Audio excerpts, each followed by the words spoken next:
Attention, this is Martin H. at Temporal Discussion, login experiment TD14F. The time, the early 90s. Make a TV series that's a cross between LARPing and Challenge Annika, and you can alter the very fabric of children's television. In the 21st century, detailed information on a certain Broadsword Productions BBC Two show has been mostly mislaid. A basic Wikipedia page, a brief mention on the Nightmare Lexicon and UK game shows, and a complete absence of an IMDb page. But we will find it, watch it, and use it to provide a complete episode retrospective of TimeBusters.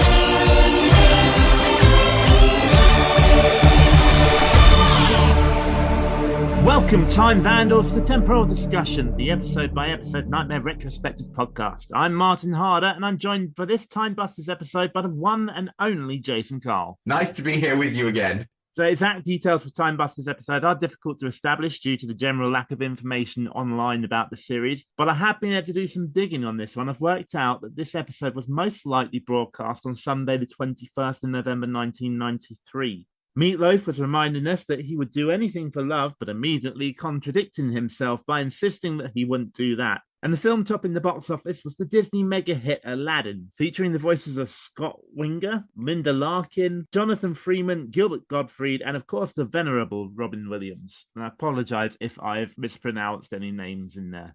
The Williams voiced Genie in Aladdin for a lower salary than he would usually ask for, under the condition that his voice not be utilised for excessive merchandise. And of course, Disney just completely ignored that. They exploited his voice in advertisements and products, prompting Williams to openly criticise them and decline future partnerships. Disney replaced him with Dan Castellaneta for the return of Jafar and the television series. After Jeffrey Katzenberg left Disney, new leadership apologised and handed Williams a Picasso painting, an actual Picasso painting. That's a big gesture. Yeah, leading to a reconciliation and his return as the genie for Aladdin and the King of Thieves. But what it actually was, apparently, is they wanted him for flubber. I'm perfectly happy to be offered a contract and it being disregarded if I'm given a beautiful painting. Yeah, exactly. I'll Do Anything for Love, but I won't do that. It's a song written by Gene Steinman and recorded by American rock singer Meatloaf, featuring Lorraine Crosby. Released in August 1993 by MCA and Virgin, it was the lead single from his sixth album, Bat Out of Hell 2, Back into Hell.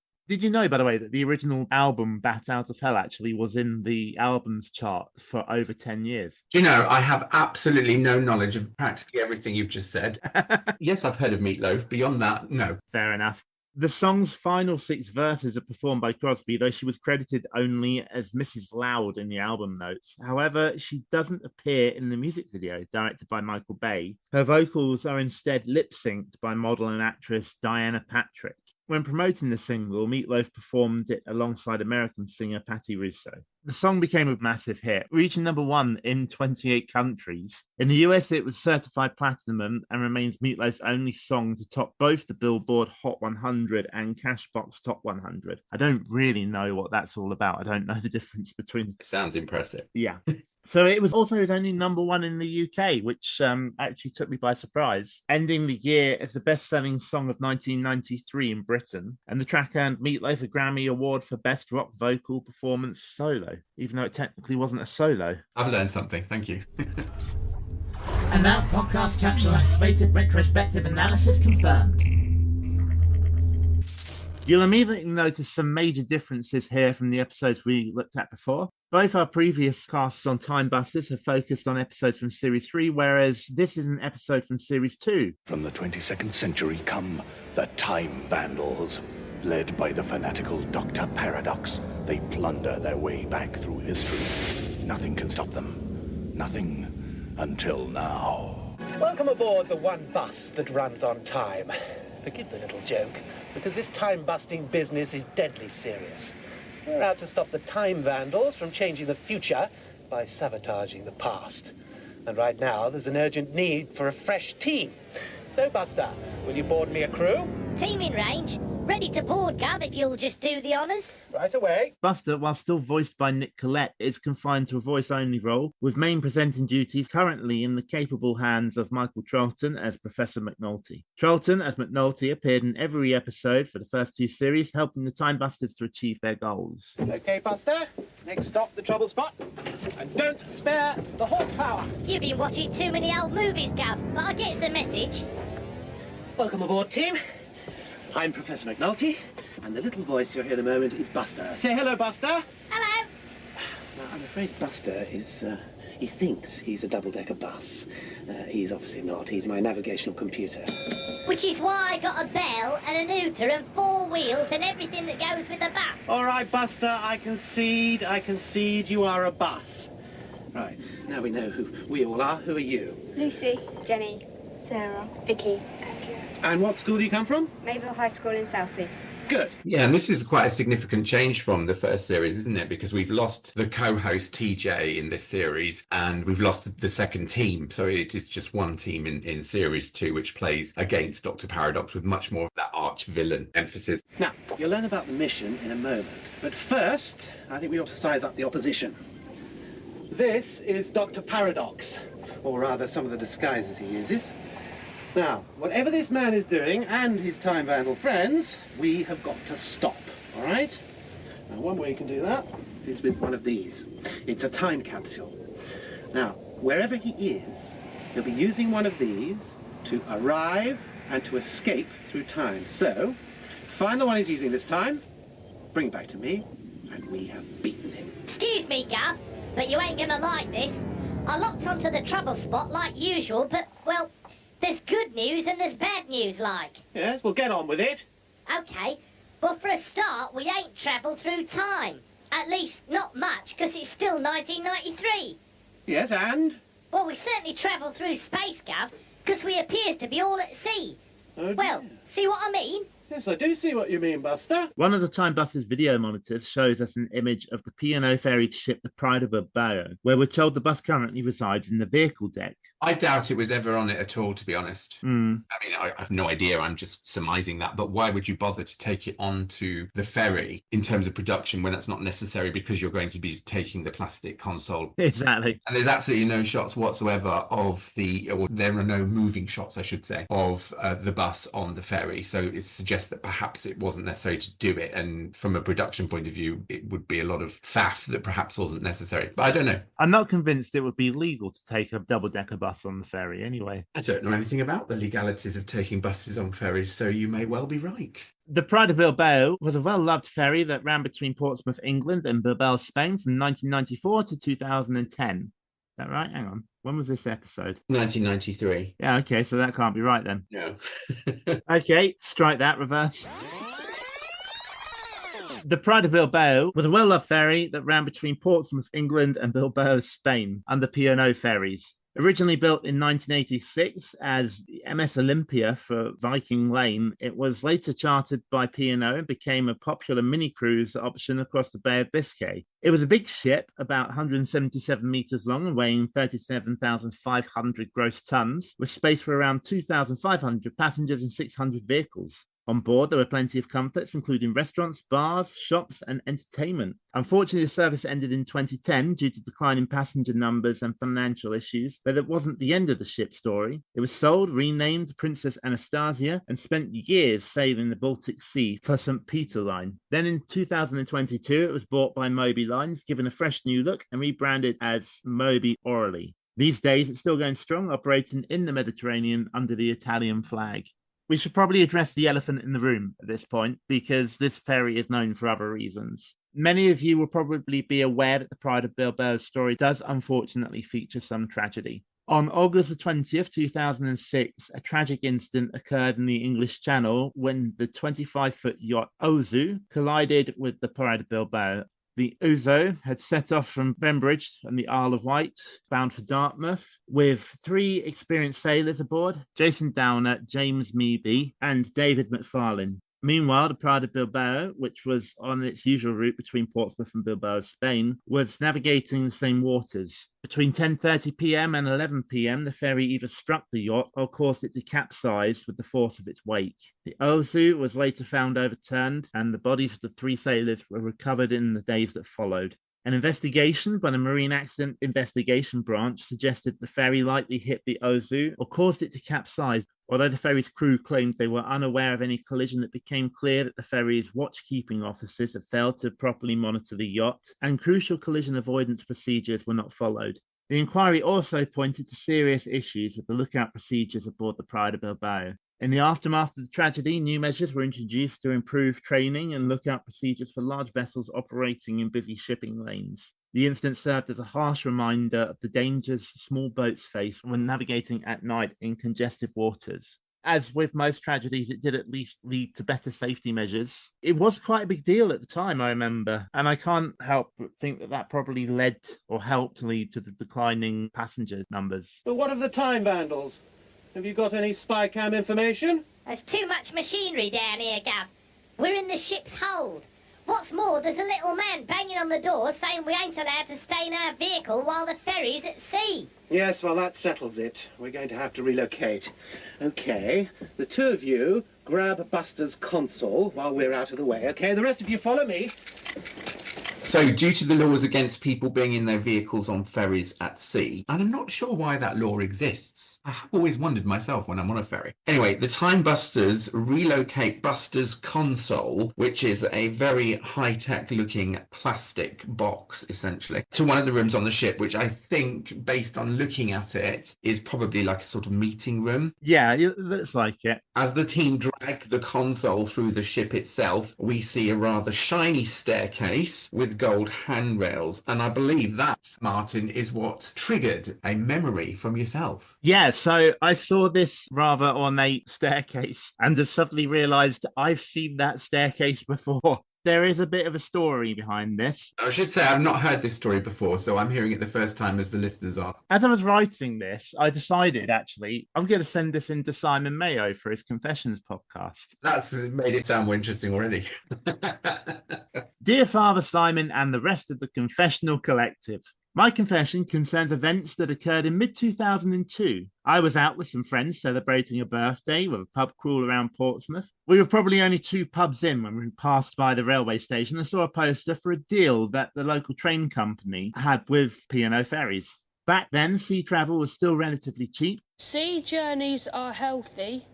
Don't forget the fare. And the price of a 3-day mini cruise to Spain and back was about £70. Wow. I know, right? It's a really good deal. But, you know, we got an even better deal because the deal was if you took a train to Portsmouth with the train company, they'd knock off the cost of your train ticket as well. So we got £40 off of that. Desperate for passengers. Yeah. We briefly discussed doing it, but it turned out I was the only one who had the next 3 days free, thanks for annual leave, and none of us had enough clothes to last a whole mini cruise. So naturally, we just forgot about it. More pubs, more drinks. I lost a couple of drinking games and ended up drinking probably way more than I should have. It was the first and only time I've ever reached the level of, oh, wait, what happened last night? I remember tequila. I remember a Monopoly board. And for some reason, I had to stand in a queue to talk to someone behind a desk. So the details are fuzzy, but those are the moments that stick out. I still have no idea what the Monopoly board was about. Because I'm not completely irresponsible, I had booked a cheap hotel room in advance rather than head home late at night. So when I woke up in a strange room the next morning, alarm bells didn't immediately start ringing. Stumbling out of bed, I found my bag and fished out my toothbrush. I shuffled into the bathroom, and that's when I noticed the room seemed to be swaying slightly. So naturally, I chalked that up to my drunken state, but at least the headache hadn't hit yet. Then I saw the porthole. How quaint, I thought. A hotel in Portsmouth with portholes instead of windows to celebrate the town's naval history. Then I looked out of the porthole at the choppy waters of the Bay of Biscay.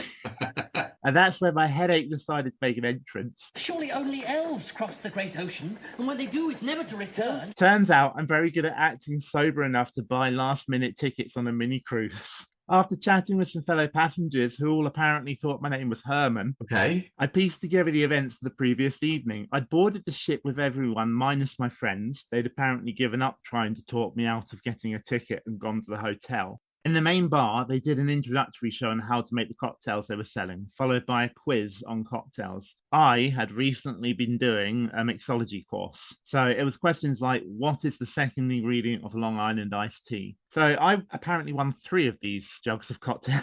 Not glasses of cocktail, Wow. jugs of cocktail. But I didn't drink them all myself. I'd been sharing them with a couple of 60-something divorcees who took me under their wing. So the big problem was I had no clothes. No clothes whatsoever. I had what I was wearing, and that was it. Just checking that's what you meant. Yeah. And I had no money. I'd been using one of those prepaid cards that you load money onto in advance, and it was empty. I had £5 in cash, which wasn't going to get me through 3 days at sea. So I figured I'd call my parents and plead for a money transfer, which was going to be awkward. But then a little later, I went back to the bar to ask for change for the payphones, and someone was going around selling bingo tickets. It was £2 a ticket, and I figured I'd buy myself a ticket, and then I'd sit in the bar and be entertained for a bit, and then I would use the change from that to phone my parents. Jason, I won £300. Wow. This is kind of like almost an unbelievable story with an unbelievable set of circumstances. I was able to buy clothes. There was a clothes shop on the boat. I was able to buy food for the rest of the trip. I had a spa day. I took a girl I met on the boat to the onboard cinema. I bought souvenirs in Bilbao, and I got back home and I still had the same amount of money that I left with. This now makes more sense to me because obviously we were talking about this episode of TimeBusters some time ago, and I thought, why are you so fascinated by the Pride of Bilbao? Because to me, it was just another ferry. Wow, what a story. So I, of course, did actually have to call my parents still because I was still living at home at the time, and they probably would have noticed if I was missing for 3 days. We would hope so. Yeah. So after chastising me for drinking too much, my parents both found the whole situation hilarious and congratulated me on my sheer dumb luck. You lucky, lucky, lucky bastard! Here comes the confession part. So I've put here, Father Simon, I would like to see forgiveness, not from my friends, who really should have tried harder to talk me out of it, not from my parents, who, as I said, found the situation hilarious, and not from the girl who I took to the cinema, with whom I went on to have a long-distance relationship for a few months. I would, however, like to seek forgiveness from the person who bought the bingo ticket after mine, as had I not got so drunk I'd gone on holiday by mistake, they would have been £300 richer. Was that the top prize then? Yes. Wow. What I haven't written down here is I later applied for a job on the Pride of Bilbao and got offered it, but unfortunately I'd taken on another position by the time they actually got round to getting back to me. You need to be, surely, revisiting this vessel. That needs to be something on your bucket list. Yeah, I would love to at some point. Hello, Buster. Are you receiving me? Oh, all right, Gav. One of me microprocessors in a bit of a 2 and 8, but I should be all right in a second. Sorry about the bumpy ride. Oh, that's better. Okay, well, let's have some audio-visual. Oh, See what's going on. You don't ask much, do you? Okay, I'm getting something. And if me monitors are still up to it, you should be getting it too. Yes, we are, I think, Buster. That's just it. It doesn't make sense. Not unless somebody at your end knows what's going on. No, I am not hallucinating. This is First Officer Beringer from the P&O Pride of Bilbao, and we have pirates on board. Worse still, they appear to be 17th century pirates. And the one currently negotiating with my captain says his name is Blackbeard. Now, if this is some sort of stunt that head office has pulled through public affairs, then you've got to... Calm down, Mr. Beringer. We don't want to end what I'm sure is a promising career by overreacting to a bit of play acting, do we? That's just it. If it's play acting, then how come the pistols are real and they've started robbing the passengers? And don't tell me they're play acting. One of my pursers tried to stop them and was knocked down unconscious. Oh, no. If you won't act, my captain says he has no alternative but to initiate standard procedure for a terrorist incident. Let's see how they cope with the SAS and SBS. Just a minute. Lookout reports the Texaco Gondor on similar course to us from the west has just disappeared. Radar reports malfunction. Absence of all shipping contact. What is going on? We need to know exactly what is happening up here. Well, Mr. Beringer, if what you say is true, I couldn't possibly have heard that. And therefore, I can't possibly answer you. And with that, the sinister figure on the other end of the phone disconnects the line by pulling the wire out of the wall. That's so theatrical. I love it when they do that. Berenger, here played by Adrian Neal, who will be known amongst our listeners for another nautical character, Captain Nemanor, as well as the bard Rodolfo in Series 6 with Nightmare. Actually, this episode is one of the higher Nightmare cast counts. Mark Knight, Michael Kuehl, Adrian Neal, and Sam Perkins. And Nicholas Collett, because of course Nicholas Collett, although not at that time, but later, was Sylvester the Jester in the Geek Week episode. So technically 5 people that did Nightmare were in this episode of TimeBusters. Yeah.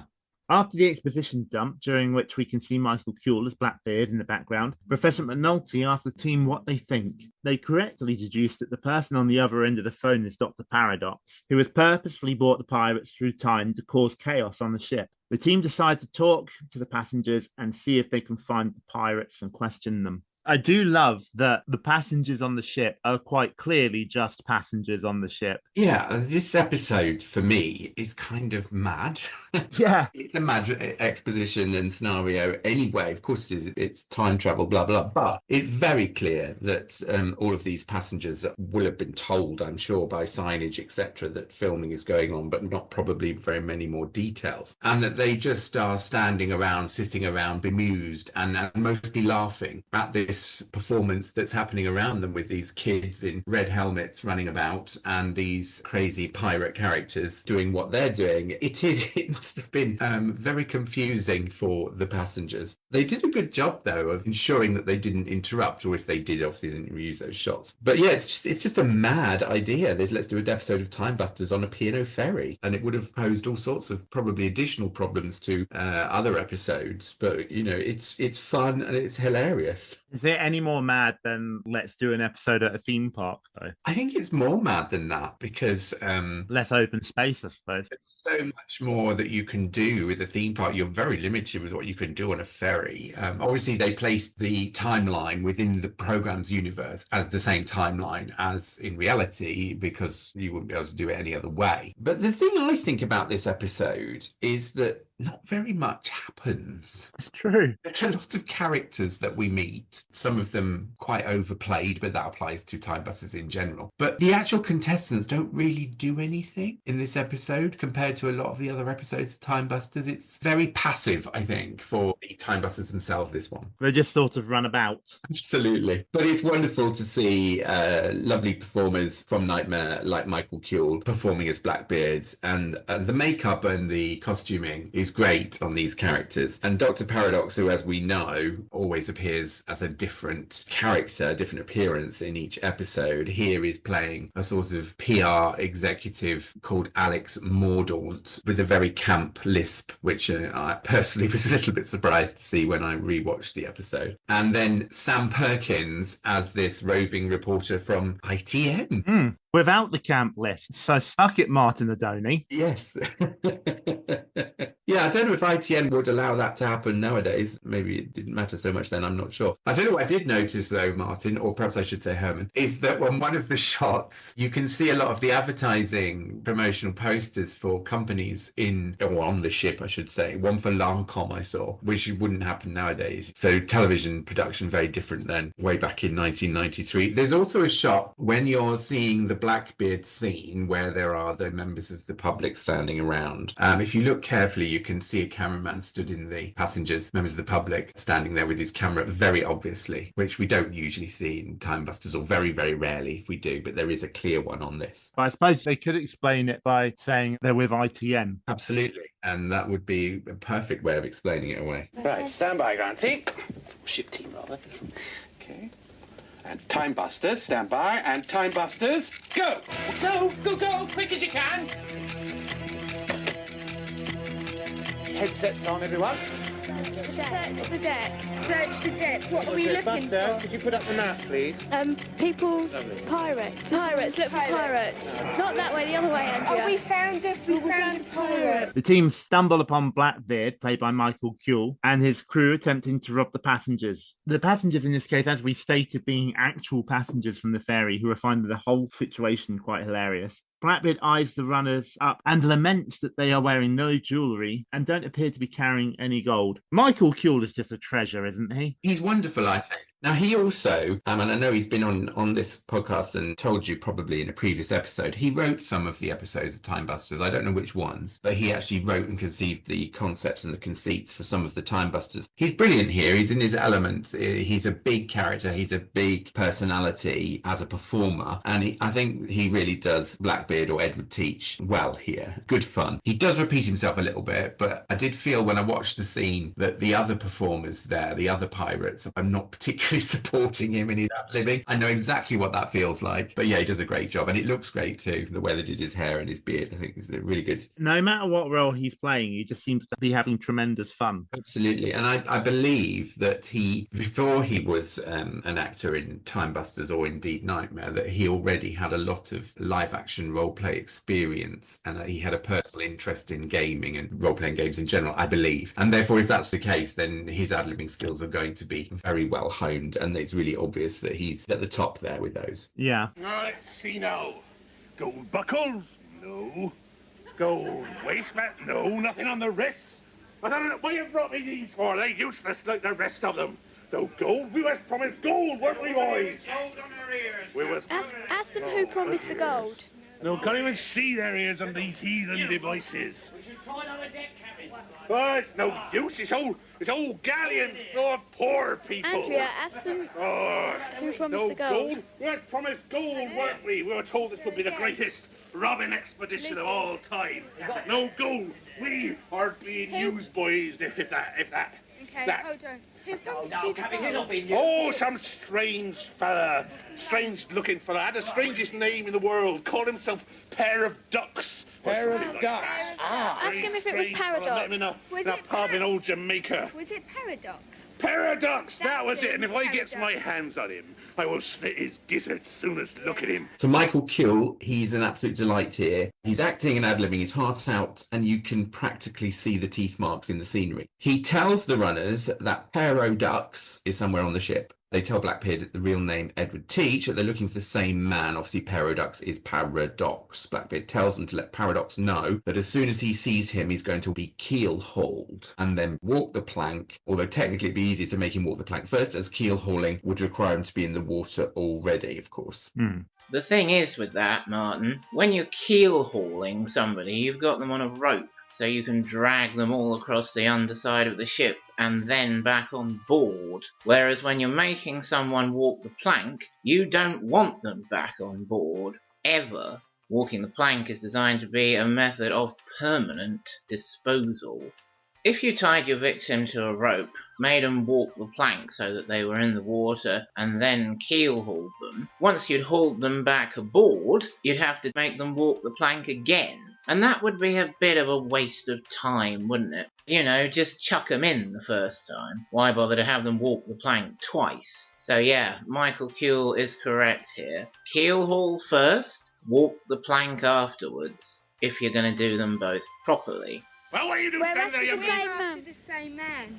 Oh, you're after Mr. Paradox. Is he cheated you as well? Yes. In that case, you tell him that Edward Teach is not well satisfied. And as soon as I sees him, he's going to walk the plank and be keel-hauled. Or possibly the other way around. It's easier that way. Keel-haul first, then walk the plank. Right, let's try down. Down is good, down. Edward Teach, better known as Blackbeard, was one of the most infamous pirates to sail the high seas in the early 18th century. He made a name for himself around the West Indies and along the eastern coast of the American colonies, especially between 1716 and 1718, so he's looking quite good for his age. Blackbeard was like the original bad boy of the pirate world with his terrifying look. He ties slow-burning fuses into his beard and light them during battles, creating the smoke and flame look that made him look like a walking bonfire. Talk about going for dramatic effect. No, I've never heard that before, and I've actually written Blackbeard characters into some shows I've produced over the years, but I'd never heard that. He commanded a ship called Queen Anne's Revenge and was known for being ruthless, but his pirating career was pretty short. He met his end in a bloody battle with British naval forces in 1718. So yeah, he definitely went out in a blaze of glory with his beard on fire.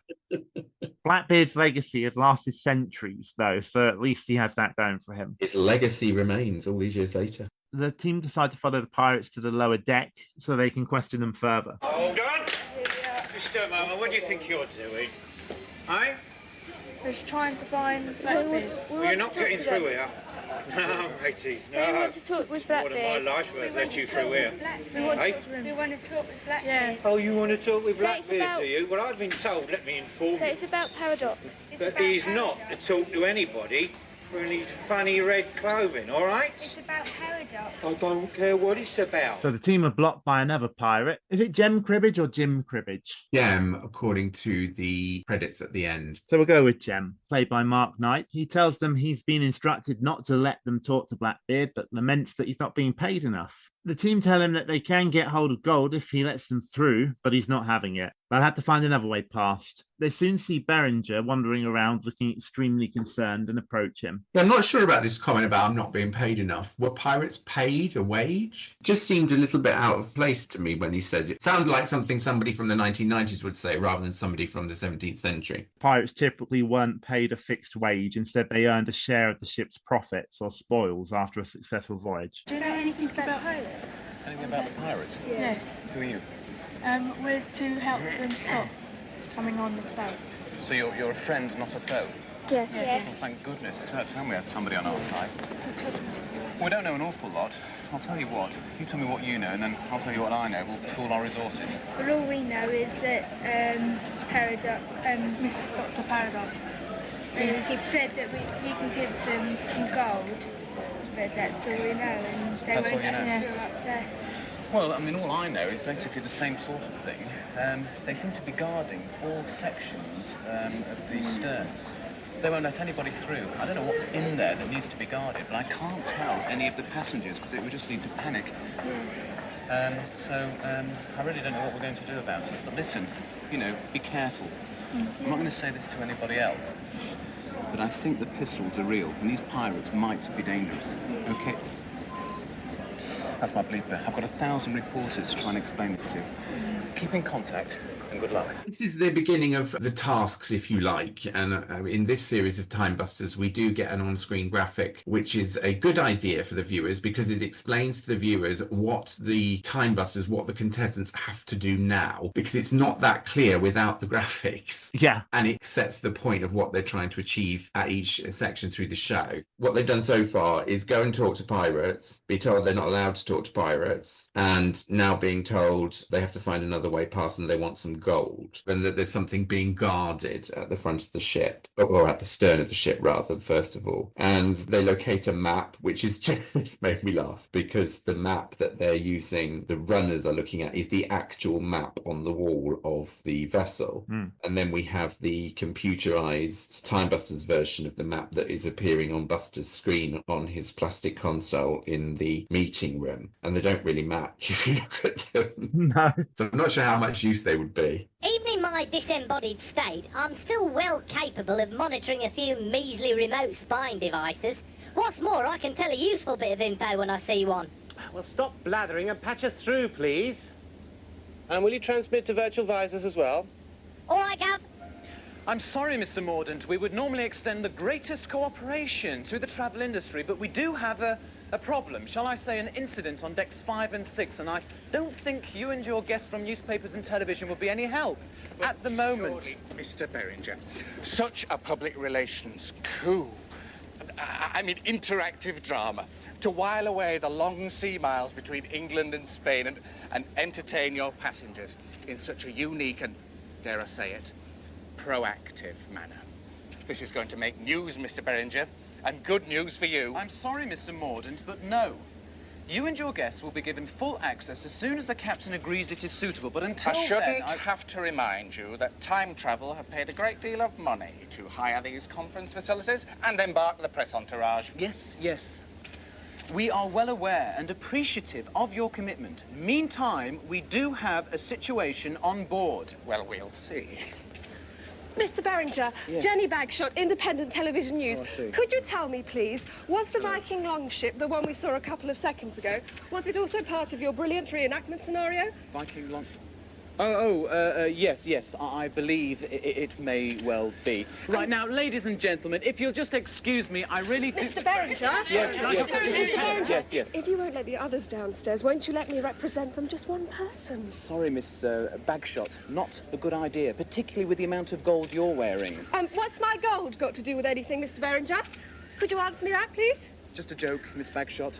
Now, ladies and gentlemen, if you'll all remain patient, I'm sure we'll get you access to the reenactments as soon as is possible. Thank you. Mr. Berenger? Buster, do you have any information? Difficult to say, Gav.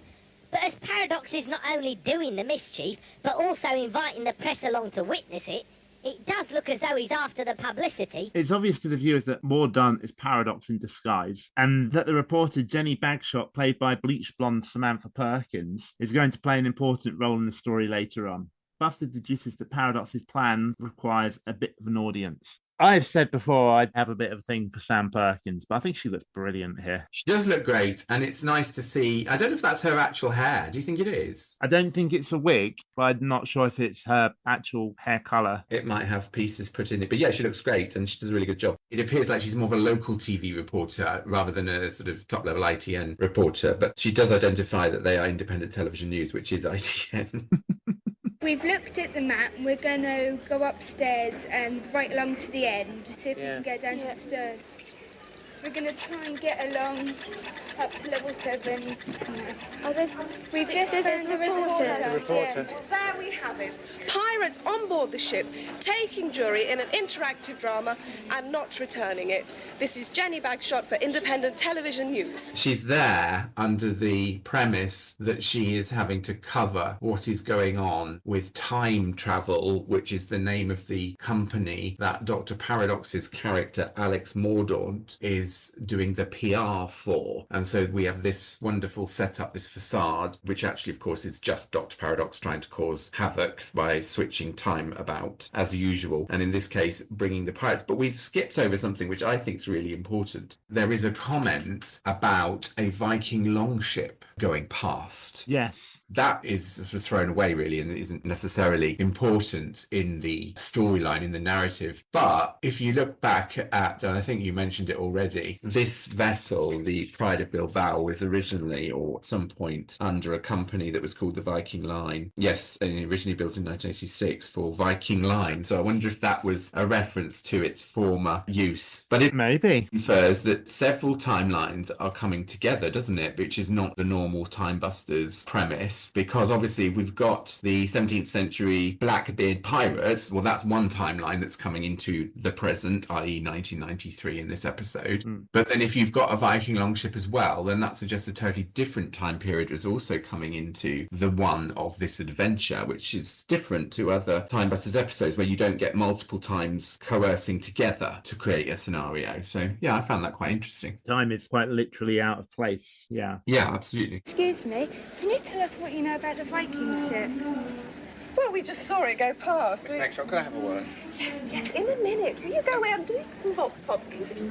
Alex, please. 30 seconds, and if you can drag yourself away from your public in the office. All right.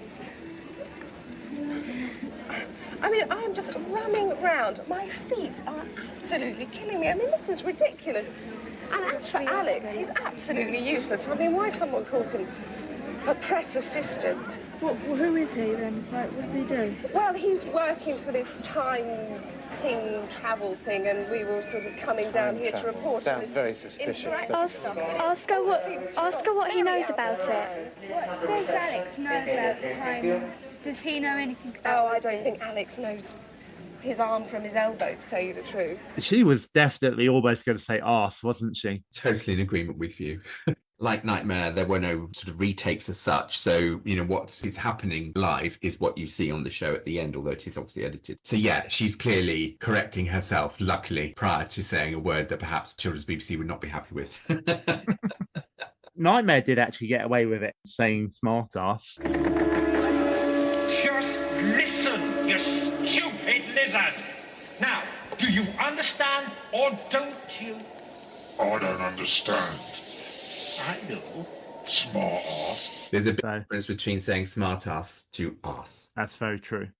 The runners ask Jenny if they can borrow some of her gold, which she rightfully scoffs at. They tell her that if she lets them borrow her bracelets, they'll be able to bribe the pirates and get her exclusive access. She considers it, and after the runners agree to write everything down in an exclusive report for her, she concedes, telling them that she wants them all back. She kind of gives them up a bit too easily, in my opinion. Yeah, she does. And actually, I have a problem with this because the TimeBusters themselves promise her that they will write everything down and that they will come and find her. And they don't. Exactly. I'm very disappointed in them. And they don't get her bracelets back. No. So, poor Jenny. She looked as though she'd been crying half of the night. I told her I was sorry, she said get out of sight. Poor Jenny. She didn't get her report. She didn't get her bracelets back. She got nothing. Exactly. Would have been good if they'd done a little scene where they just showed them returning to Jenny, because she was a kind character, a good character, if you like, in this adventure. So really, I think we should have seen them at least going back and thanking her and telling her what had happened so she could make a report. Hashtag justice for Jenny. Absolutely. Thank you. Okay, well, make sure you come back. Make sure you write everything down. We will. Get to the back of the ship as fast as you can. Right, go outdoors. Go outdoors. Now you have to find the quickest way. Well, we want to head towards the stern of the ship, obviously. Yeah, you have to get to the stern of the ship. Oh, we've just seen a pirate. Come on in. Try and bribe him. We want to get past him, really. Hold up. We've got something we could bribe you with. Now, that was what I was liking to hear, see what I mean? Yeah. What about a gold bracelet? What about a gold bracelet? What about two gold bracelets? Let us through. Let us through. Get you through here? Yes. Yes, please. Two gold bracelets. Yeah. Listen to me. You say one word, who let you through, and there's going to be a big hole right in the middle of you. You understand me? So the TimeBusters bribe Cribbage with the bracelets and he lets them through. The team agree that they will not tell anybody, and the hunt is on now for the time capsule. Now, at this stage, they think there's one time capsule. They search the deck and find the time capsule hidden in a life jacket storage box. Now, this is interesting because in most episodes of TimeBusters, the position, the hiding of the time capsule is very obvious. It's usually just placed somewhere very obvious. But this time, it's actually hidden inside a box, so they have to actually open the box and find it. Having said that, if you can imagine an area on a ferry like this, it might have looked a bit daft if they just put it on a bench. It might have looked more silly than normal. So they have actually had to look for it, although only momentarily. Oh, we found it. You found the time. Now get it back to us straight away. Go this way. We need to. No, go the other way, away from the pirate. Listen, Buster. Can you give us some more information, please? Scan. Well, scanning on all channels, Gov. I'm getting something, so you might as well have it. Transmitting to visors now. Doctor! Doctor! Oh, thank goodness. The pirates, Teach, they just disappeared. What's going on? Dreaded man, isn't it obvious? The capsule at the stern, which maintains our interface to the 17th century, has either malfunctioned or, worse still, been neutralized. And if that's the case, we both know who's behind it. TimeBusters! Oh, then the game's up, Doctor. I've got to get myself some 1990s clothes and get to that other time capsule fast. The passengers, they're cutting up rough, asking for their rings and watches back. Confound your petty problem, Symes. We have worse troubles than that.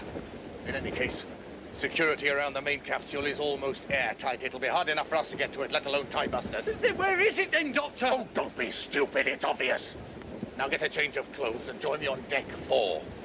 Once we start programming the main capsule, this ship will slip back into the 1990s, and I have no intention of being caught on TimeBusters' home territory. Now hurry. So Symes is a time vandal too. He's played by Roy Weskin, very much a working actor who has had small roles in several TV series over the years. The runners continue their journey back to the control centre, avoiding the pirates. The Prof meets them outside and takes it from them. I really wanted to find some more stuff about Roy Weskin. Yeah. He appears as Symes in many episodes of TimeBusters, and he's very much a sort of bumbling sidekick to Dr. Paradox, in the same way that reminds me closely of Lord Fear and Lissard. Now tell me, is level 1 sealed?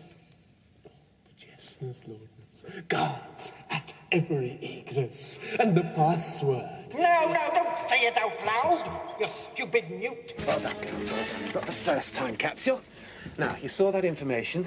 Yeah. What do you think of it? We need to get another time capsule. We need to get another time capsule. That's right, so there are two. Now, where do you think the second time capsule would be? In his cabin. Or In his on deck cabin? or somewhere. They said it was a high security place, didn't they? Bridge! The bridge! Go, girls. The team must now find the bridge and convince Beringer to let them in to search for the second time capsule. Beringer is reluctant, reminding them that civilians generally aren't allowed on the bridge. The runner tells him that they've got the first time capsule and need to find the second, and despite the fact that this statement would make no logical sense to him, he lets them into search. He does, and I think this is fair within the conceit of TimeBusters. This character of Beringer, played by Adrian Neal, has already met the TimeBusters and ascertained that they are to help him. So I don't think it's totally unreasonable that he would let them in because he knows that they're trying to help with the situation. Yeah. And the fact that pirates at this point have totally disappeared because the first time capsule has been found, perhaps because there is a second time capsule, does that explain the Viking ship? Maybe. Would have been nice if we'd seen Michael Kuehl and Mark Knight turn up as Vikings in the second half of the episode. Yeah. Lootings and pillagings, lootings and pillagings.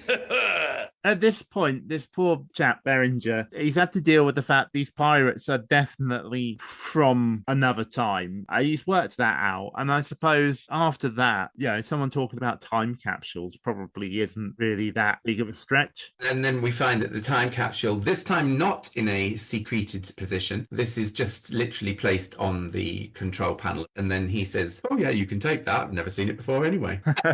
Now, what is it you're looking for? A time capsule.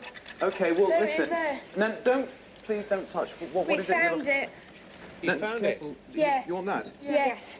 You We'll found take it? I've never Yes, seen it we before. found it. Right, we'll get it and go back. Come back to us as quickly as you can, but don't run and slip over, right? Some important safety information from the professor here, which I have a feeling that they actually had to put in. Maybe this is totally surmised and may not be the case, but if P&O Ferries, who obviously did agree for this to be filmed here, were going to have people running around the ship, that they would have perhaps said, we need a character to state that so that we make it clear that it's not normal to be running around on a ship. Who knows? It would make sense. It's the type of thing that happens in television, but who knows? Paradox and Symes ignored this, though, running to the bridge entrance. Beringer's pretty much had enough now, though, and locks them out. It's a very dramatic sweep of his arm as he sort of makes it clear that he's not going to let them in, and he does an incredibly dramatic sweep of his arm, which is very Shakespearean and not really in keeping with his performance on this episode, I feel. It is overplayed slightly on both parts by Paradox, Symes and Adrian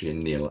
It's not a criticism, but it's slightly hammy, that bit. I think part of the problem is that Symes is literally banging on the door whilst Paradox is trying to pull it open. Yes, absolutely. So Beringer locks them out. The runners manage to get the second time capsule back to the control room just in time. As always. I say just in time, but they weren't given a time limit for this one. Yeah, no, we didn't get a timed countdown on it, did we? No. There we are.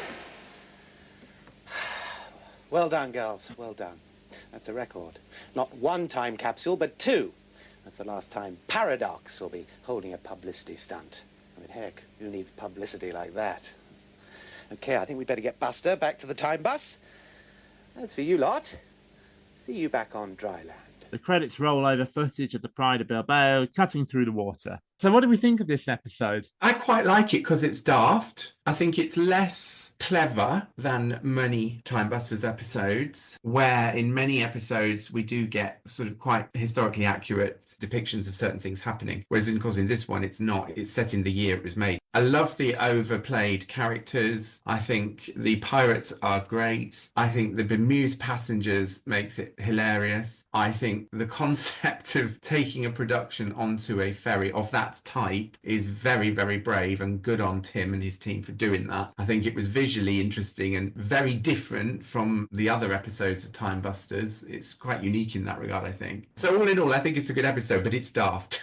Yeah. I like that about it. We did touch on the bemused passengers, but what I forgot to mention was the point when Sam Perkins is interviewing someone who is quite clearly just some woman who happened to be there and has no idea what's going on and just looks really angry. Isn't that actually actually clever, because actually, if we accept that if it was true, if we have a real TV news reporter on a ferry and there are 17th century pirates there, that if she was interviewing a real passenger, the real passenger would be totally bemused. It's just the fact she looks so angry that this woman has just interrupted her holiday. Every person on the ship would have had to have agreed to a release. I suppose they could have done it by announcement or perhaps posters saying this is being filmed today. If you don't want to be in it, please don't go in these areas, something like that. But yeah, she's definitely bemused and not engaged particularly with what's happening.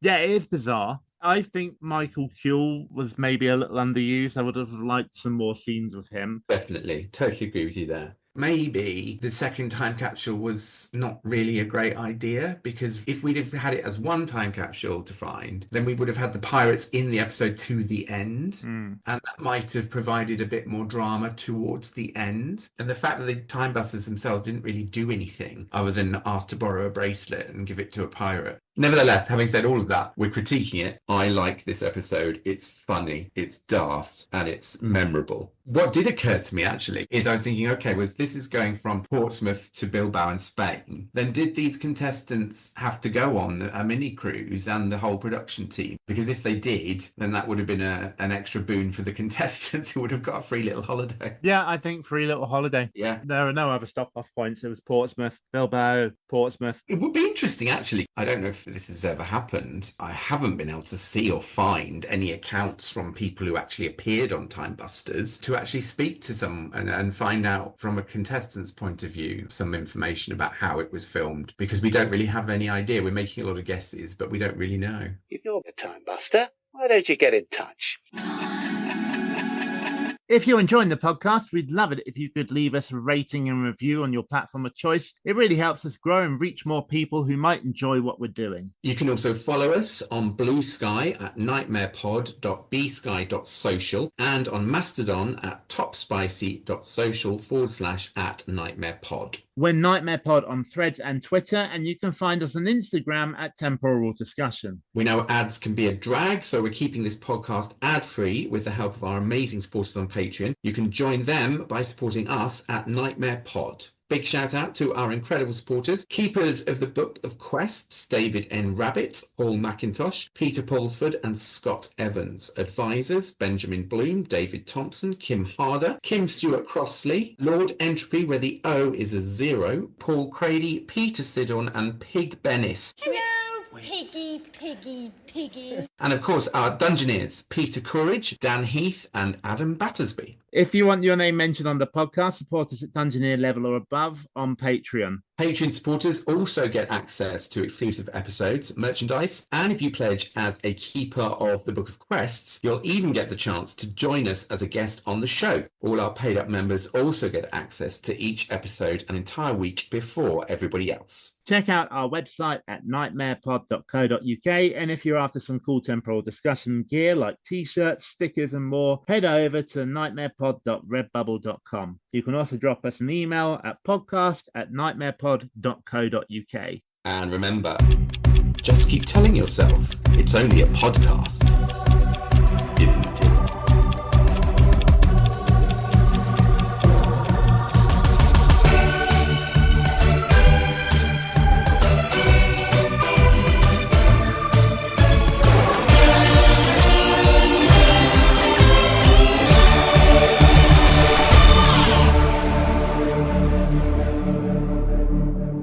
The song became a massive hit, reaching number 28